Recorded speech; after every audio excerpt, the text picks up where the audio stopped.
V Cardiac Multi-Specialty Hospital, Kottapet. Srinidhi. Secure your future, save it right. Fixed deposits that help you grow. Gold loans when you need cash flow. Easily replicate your gold loan. Buy and sell your gold. Star Srinidhi, your trusted support since 2020. అన్ని కంపెనీల original parts wholesale ధరలకే best quality మీ నమ్మకానికి నిజమైన చిరునామా Wahb road Bilal hotel దగ్గర తెనాలి. తెనాలి బుర్రిపాలెం రోడ్డులో municipal dumping yard ఏర్పడి ఎన్నో దశాబ్దాలైంది. ప్రతినిత్యం పట్టణం నుండి వచ్చే చెత్త చెదారం ఈ డంపింగ్ యార్డులోనే వేస్తారు. అయితే సరైన ప్రణాళిక లేకపోవడంతో గత పాలకుల నిర్లక్ష్యం కారణంగా ఇక్కడ పేరుకుపోయిన చెత్త చెదారం కొండల్లా పేరుకుపోయింది. ఎంతలా అంటే తెనాలిలో కొండలుండవు కదా, అయినా ఈ చెత్త పేరుకుపోయి కొండల్లా మారాయి. ఈ డంపింగ్ ప్రక్కనే ఉన్న రోడ్లలోకి వెళ్ళాలంటే దుర్గంధం, భయపడుతూనే వెళ్ళాలి. డంపింగ్ యార్డ్లో చెత్తను తగలబెట్టేవాళ్ళు, అప్పుడైతే మరీ నరకం. దీని చుట్టూ ఉన్న అపార్ట్మెంటుల్లో నివసించే వాళ్ళ బాధ వర్ణనాతీతం. ఈ డంపింగ్ యార్డు మా పాలిట యమగండం అంటూ ప్రజలు అప్పటి ప్రజాప్రతినిధుల చుట్టూ తిరిగినా ప్రయోజనం లేకుండా పోయింది. ఇప్పటి మంత్రి మనోహర్ స్పీకర్గా ఉన్న రోజుల్లో ప్రత్యేకంగా ఈ డంపింగ్ యార్డుపై ప్రత్యేక శ్రద్ధ పెట్టి డంపింగ్ యార్డును ఒక పార్కులా తయారు చేయించారు. ఆ తర్వాత వచ్చిన పాలకుల నిర్లక్ష్యం చెత్తా చెదారం కొండల్లో పెరిగిపోయింది. బుర్రిపాలెం రోడ్లో కనీసం అద్దెకు వెళ్లేందుకు ప్రజలు భయపడ్డారు. ఆ ప్రాంతంలో ఉన్న స్థలాల రేట్లు కూడా పడిపోయాయి, దోమలు పెరిగిపోయాయి. ఇంతటి దారుణంగా ఉన్న డంపింగ్ యార్డును బాగు చేసేందుకు ఎవరైనా ముందుకు రావాలంటే ఒక యుద్ధమే చేయాలి. అంతటి సాహసం చేసేందుకు ముందుకు వచ్చిన ఏకైక ప్రజాప్రతినిధి రాష్ట్ర పౌర సరఫరాల శాఖ మంత్రి నాదెళ్ల మనోహర్. ఎన్నికల సమయంలోనే ప్రజలకు మాట ఇచ్చారు మంత్రి మనోహర్. తనను గెలిపిస్తే ఎలాగైనా ఈ డంపింగ్ యార్డులో ఉన్న చెత్తను తొలగిస్తానన్నారు. మంత్రి మనోహర్ను నమ్మిన ప్రజలు ఇప్పటి వరకు ఎన్నడూ ఎవ్వరికి ఇవ్వని అత్యధిక మెజార్టీతో గెలిపించారు. ఇచ్చిన మాట ప్రకారమే తెనాలి డంపింగ్ యార్డును ప్రక్షాళన చేయాలని ఓ పక్క ప్రణాళిక సిద్ధం చేశారు. కొండలా పేరుకుపోయిన చెత్తా చెదారాన్ని మాత్రమే తరలించడం కాదు, కలుషితమైన వాటర్ భూమిలోకి దిగి ప్రక్కనే ఉన్న పంట పొలాలు సైతం పాడైపోకుండా రైతులకు ఇబ్బంది కలగకూడదని మంత్రి మనోహర్ అధికారులకు సూచించారు. ఈ 2 ఏళ్ల కాలంలో డంపింగ్ యార్డులో ఉన్న చెత్త చెదారాన్ని ఒక ప్రత్యేక మిషన్ సహాయంతో మట్టి చెత్త వేరు చేయడమే కాకుండా చెత్తను మట్టిలా మార్చేశారు. ఇక్కడ నుండి జిందాల్ కంపెనీకి టన్నుల కొద్దీ చెత్తను విక్రయించి తెనాలి మున్సిపాలిటీకి ఆదాయం తెప్పించారు. ఇలా రాత్రి పగళ్ళు పనులు చేయించి కొండలా ఉన్న చెత్తను తొలగించారు. తాను అనుకున్న విధంగా డంపింగ్ యార్డు ప్రక్షాళన పూర్తి చేశారు మంత్రి మనోహర్. ఇలా చెత్త లేకుండా గ్రౌండ్గా మారిన డంపింగ్ యార్డును మంత్రి మనోహర్ సందర్శించారు. భారీగా పెరిగిపోయిన వ్యర్థాలను పూర్తిగా తరలించి ప్రాంగణాన్ని పరిశుభ్రంగా ఉంచడంపై మంత్రి సంతోషం వ్యక్తం చేశారు. యార్డులో ఉన్న వర్మీ కంపోస్ట్ యూనిట్, ఘన వ్యర్థ పదార్థాల నిర్వహణ యూనిట్, కోకోనట్ ఫైబర్ యూనిట్లతో పాటు ఇతర విభాగాలను మంత్రి పరిశీలించారు.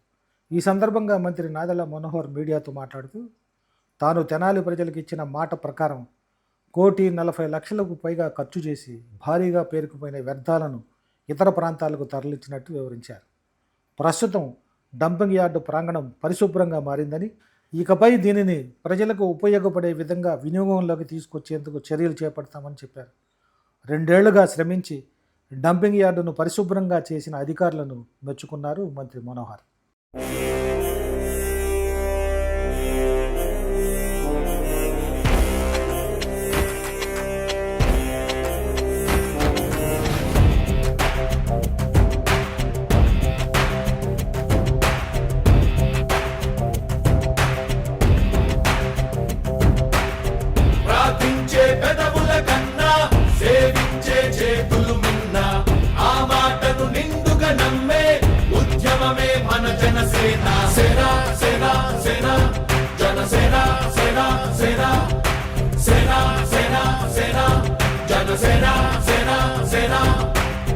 పాలించే పదవుల కన్నా సామాన్యుడి క్షేమం నిన్న ప్రజలందరి తరపున చెడును ప్రశ్నిస్తుంది జనసేన.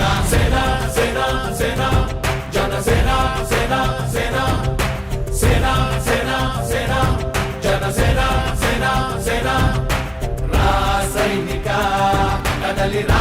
సైనిక జనసేనానితో అడుగు వేద్దాం మనమిక సైనిక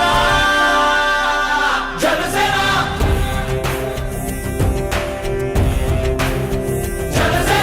రోజు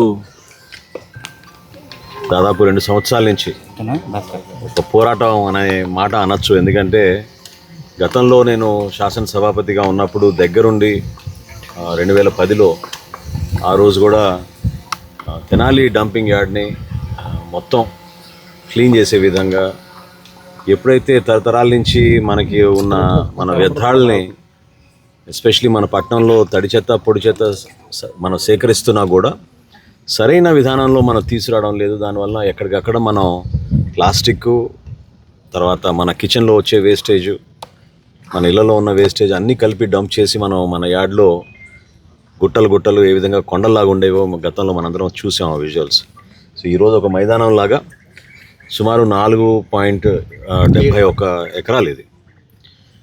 దీన్ని మొత్తం సదరం చేసి ఇక్కడున్న ఆ వేస్ట్ అంతా కూడా గుంటూరు తరలించి ఒక అద్భుతమైన కార్యక్రమం చేయగలిగాం. నిజంగా గర్వపడుతున్నాను. అదేవిధంగా అభినందిస్తున్నాం మన అధికారులందరినీ కూడా. ఎందుకంటే ఇటువంటి కార్యక్రమాలు చేయాలంటే జనరల్గా అయిష్టంగా చేస్తారు, దీనికి ప్రయారిటీ ఇవ్వరు. అనేక పట్టణాల్లో మనం చూస్తూనే వస్తున్నాం. కానీ మున్సిపాలిటీలో ప్రధానమైన బాధ్యత మనం ఏదైతే చెత్త సేకరిస్తామో దాని డిస్పోజల్ కూడా ఆ విధంగా జాగ్రత్తగా చేయాలి. ఎందుకంటే చాలా బయో హ్యాజర్డస్ వేస్ట్ కూడా ఉంటుంది, ఆరోగ్య సమస్యలు దీనివల్ల లేవనెత్తే అంశాలు ఉంటాయి. కాబట్టి ఇంతటితో ఆగం, దీన్ని ఒక గ్రీన్ బెల్ట్గా కూడా మారుస్తాం డెఫినెట్గా రాబోయే రోజుల్లో. ఇప్పుడే చెప్పాను కమిషనర్ గారికి. ముందు ఏంటంటే ఒక డ్రైన్ కడతాం, డ్రైన్తో పాటు ప్రహరీ కూడా నిర్మాణం చేసి, ఎందుకంటే బాగా కూలిపోయింది, ఆ విధంగా నింపేశారు, ప్రహరీ కూడా మొత్తం కూలిపోయింది. సో ప్రహరీ కూడా నిర్మాణం చేసి ఒక డెడికేటెడ్ ఎస్టీపీ అంటే సూవేజ్ ట్రీట్మెంట్ ప్లాంట్ ఒకటి ఇక్కడ ఏర్పాటు చేస్తాం. 2 MLD. మనకి సుమారు 10 మెట్రిక్ టన్నులు మనకి చెత్త సేకరణ ప్రతిరోజు జరుగుతుంది తెనాలి మున్సిపాలిటీలో. సో ఆ వేస్టేజ్ అన్నిటిని కూడా మనమే ఇక్కడ దాన్ని కంపోస్ట్గా మార్చుకునే విధంగా, అట్ ద సేమ్ టైం ఈ డ్రైన్స్ ఏర్పాటు చేసుకుని ఎస్టీపీ ఒకటి ఏర్పాటు చేసుకుంటే 2 మిలియన్ లీటర్స్ పర్ డే చొప్పున మనం దాన్ని క్లీన్ చేసి మళ్ళీ రైతులకి పంట కాలంలో మంచినీరు వదిలే విధంగా ఇమీడియట్గా అదొక కార్యక్రమం చేపడతాం. ఇదే కాకుండా నేను మన తెనాలి నియోజకవర్గం ఉన్న పౌరులందరూ కూడా కోరుతున్నాను. సుమారు ఒక 10,000 మెట్రిక్ టన్నులు మనకి అక్కడ చెత్త, అది ప్రైవేట్ స్థలం, అది మన స్థలం కాదు, కానీ మున్సిపల్ మార్కెట్ యార్డ్కి ఎదురుగా, డంప్ యార్డ్కి ఎదురుగానే ఉంది కాబట్టి చాలామంది అది మంది అనుకుంటారు. కానీ అది కూడా క్లియరప్ చేసే బాధ్యత మేము తీసుకుంటాం. సో అందుకనే రేపటి నుంచి, అంటే సోమవారం నుంచో మంగళవారం నుంచో కమిషనర్ గారు ప్రకటిస్తారు, ఉచితంగా ఎవరికైనా ఆ చెత్త తీసుకెళ్ళి ఎక్కడైనా పూడ్చుకోవాలనుకుంటే వాళ్ళు రావచ్చు, వాళ్ళ ఆధార్ కార్డు తీసుకొచ్చి నమోదు చేసుకుని తీసుకెళ్ళండి. మున్సిపాలిటీ తరఫున ఉచితంగా ఒక జేసీబీ అక్కడ ఏర్పాటు చేసి లోడింగ్ కోసం ఉచితంగా మేము ఏర్పాటు చేస్తాం. ట్రాక్టర్లు, లారీలు, అవి మీ ఎవరి ఇంట్రెస్ట్ని బట్టి వాళ్ళు వచ్చి ఈ పరిసర ప్రాంతాల నుంచి, తెనాలి నియోజకవర్గం నుంచి వచ్చి ఆ చెత్తనంతా కూడా ఉచితంగా తీసుకెళ్లే విధంగా ఒక కార్యక్రమం ప్రారంభిద్దామని నిర్ణయించుకున్నాం. మరొకసారి తెనాలి భారతదేశంలోనే ఒక ఆదర్శవంతంగా మున్సిపాలిటీగా మార్చడానికి ఒక ప్రయత్నం తప్పకుండా ఒక యుద్ధ ప్రాతిపదికన చేసుకుంటూ వస్తున్నాం. రోడ్లు విస్తరణ కానివ్వండి, సెంట్రల్ లైటింగ్ కానివ్వండి, మన గతంలో తీసుకొచ్చిన రక్షిత మంచినీటి పథకాన్ని మరింత మెరుగుపరుచుకునే విధంగా, విస్తరించిన కాలనీలు అక్కడ కూడా మనం ఈ సౌకర్యాలు కలిపే విధంగా, మౌలిక సదుపాయాల కల్పనలో తెనాలి మున్సిపాలిటీ ఖచ్చితంగా ఇతర మున్సిపాలిటీతో కన్నా ఇంకా ముందుంటుందని ఈ సందర్భంగా మీ అందరూ కూడా ఈ చక్కటి కార్యక్రమం చేసినందుకు అధికారులని, సహకరించిన ప్రతి ఒక్కరిని మనస్ఫూర్తిగా అభినందిస్తాను. సార్, ఇది క్లీన్ చేయడానికి ఎంత ఖర్చు పెట్టారు? సుమారు 1,40,00,000 ఖర్చు పెట్టాల్సి వచ్చిందండి. ఇది కేంద్ర ప్రభుత్వం, రాష్ట్ర ప్రభుత్వం సంయుక్తంగా చేపట్టిన కార్యక్రమం.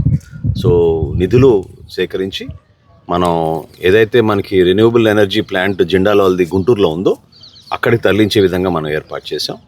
సో డెఫినెట్గా నేను అనుకోవడం ఎక్కడ కూడా జరుగుండదో ఆ విధంగా ఇక్కడ చేసి చూపించగలిగాం.